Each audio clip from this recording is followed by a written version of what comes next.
এখন আমরা ত্রিভুজ রিলেটেড কয়েকটি গাণিতিক সমস্যার সমাধান নিয়ে আলোচনা করব। প্রথম যে কোশ্চেনটি দেওয়া রয়েছে কি বলেছে, যদি AB equal to BC equal to CA equal to 10 centimetre হয় এবং AD BC এর উপর লম্ব, এটা হচ্ছে লম্ব চিহ্ন, AD BC এর উপর লম্ব হয়, তবে AD ইকুয়াল টু কত সেন্টিমিটার। তো আমরা কোশ্চেন অনুসারে চিত্রটি আঁকার চেষ্টা করি। এ বি, এখানে এ বি সি একটি ত্রিভুজ। কি ধরনের এটা ত্রিভুজ? সমবাহু ত্রিভুজ। সমবাহু ত্রিভুজ, প্রত্যেকটি বাহুর দৈর্ঘ্য হচ্ছে 10 সেন্টিমিটার করে। এখন বলছে এডি, এই যে এডি, ঠিক আছে, এডি বিসি এর উপর কি লম্ব। এখন বলছে এডি বাহুর দৈর্ঘ্য কত, এটা নির্ণয় করতে হবে। আমরা জানি সমবাহু ত্রিভুজের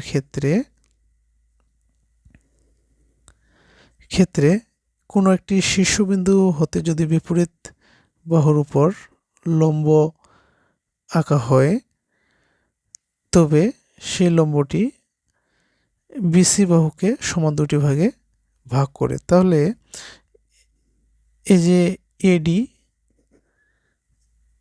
কি করবে? বিসিকে সমান দুটি ভাগে ভাগ করবে। এখানে আমরা তাহলে বলতে পারি কি, বিডি সমান সমান হাফ ইন্টু বিসি, ঠিক আছে। এই BD equal to half into BC, এখানে হাফ, বিসি সমান সমান কিন্তু 10, তাহলে এখানে 5 দুগুণে 10, 5 সেন্টিমিটার। তাহলে আমরা বিডি সমান সমান কত পেলাম? 5 সেন্টিমিটার। এটা কি একটা, যেহেতু এডি হচ্ছে কি বিসি এর উপর লম্ব, তার মানে এখান থেকে বলতে পারি ত্রিভুজ এ বিডি একটি কি সমকোণী ত্রিভুজ বলতে পারি, তাই না? তাহলে এখান থেকে বলতে পারি এ বিডি হচ্ছে একটি কি সমকোণী ত্রিভুজ। আর সমকোণী ত্রিভুজের পিথাগোরাসের উপপাদ্য অনুসারে আমরা কি জানি, অতিভুজের উপর অঙ্কিত বর্গক্ষেত্রের ক্ষেত্রফল ভূমি উপর অঙ্কিত বর্গক্ষেত্রের ক্ষেত্রফল প্লাস লম্বের উপর অঙ্কিত ক্ষেত্রফল বর্গক্ষেত্রের ক্ষেত্রফলের, এই দুটি ক্ষেত্রফলের সমষ্টির সমান। কোনটি?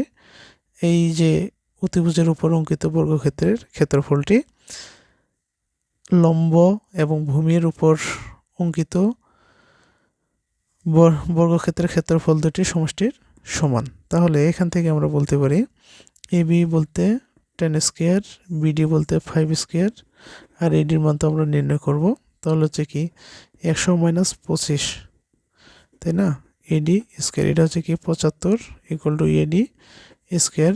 এখান থেকে লিখতে পারি কি এডি স্কোয়ার উভয় দিকে রুট করি, রুট স্কোয়ার কেটে যায় এডি। আর 75কে আমরা কীভাবে লিখতে পারি? 25 গুণন 3 লিখতে পারি না, 3 25 75, 25 গুণন 3, আর 25-এর উপর রুট মানে কত? তাহলে কি 25-এর উপর রুট, 3-এর উপর রুট, 25 উপর রুট মানে কি 5, 5 ইন্টু রুট 3। উত্তর হচ্ছে কত? ক, 5 ইন্টু রুট 3। পরের কোশ্চেনটি দেখা যাক। বলছে কি ত্রিভুজ এবিসি একটি সমবাহু ত্রিভুজ, উহার এবি এবং এসি বাহুকে বর্ধিত করলে উৎপন্ন কোণদ্বয়ের সমষ্টি কত? এই যে এটা একটা কি সমবাহু ত্রিভুজ। সমবাহু ত্রিভুজ এবিসি, সমবাহু ত্রিভুজের তিনটি বাহু কি সমান, এবং তাদের এই যে ত্রিভুজটির যে কোণগুলো, অর্থাৎ প্রত্যেকটি কোণের মান কত হয়? সমান, এবং সেই মানগুলো হচ্ছে কি 60 ডিগ্রি। এবং বলছে কি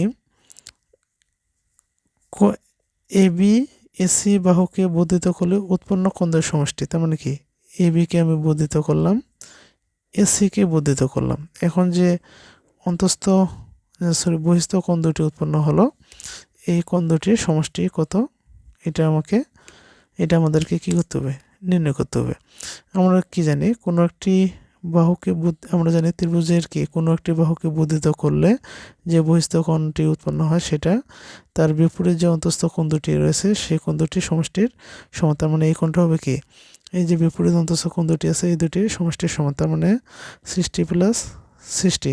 একইভাবে এই যে এসি বাহুকে বর্ধিত করায় যে বহিস্থ কোণ উৎপন্ন হলো এই কোণটার মান হবে তার যে বিপরীত কোণ দুটি রয়েছে এটি প্লাস এটি, এই দুটির অন্তঃস্থ এই যে বিপরীত অন্তঃস্থ কোণ দুটির সমষ্টির সমান, মানে হচ্ছে কি 60 প্লাস 60। তাহলে এখান থেকে পাই 120 ডিগ্রি, এখান থেকেও পাই 120 ডিগ্রি। এবং বলছে এই বহিস্থ কোণ দুটির সমষ্টি কত ডিগ্রি হবে, তাই না? কোণ তাহলে কি 120 প্লাস 120 240 ডিগ্রি। উত্তর হচ্ছে কি গ। ধন্যবাদ সবাইকে। আমার এই ভিডিওগুলো যদি আপনাদের ভালো লেগে থাকে অবশ্যই লাইক কমেন্ট শেয়ার করবেন। ইউটিউব থেকে বিবি ম্যাথ একাডেমি পেজটি বিবি ম্যাথ একাডেমি ইউটিউব চ্যানেলটি সাবস্ক্রাইব করে রাখবেন এবং ফেসবুকে বিবি ম্যাথ একাডেমি পেজটি ফলো করে রাখবেন, লাইক কমেন্ট শেয়ার করবেন। ধন্যবাদ সবাইকে।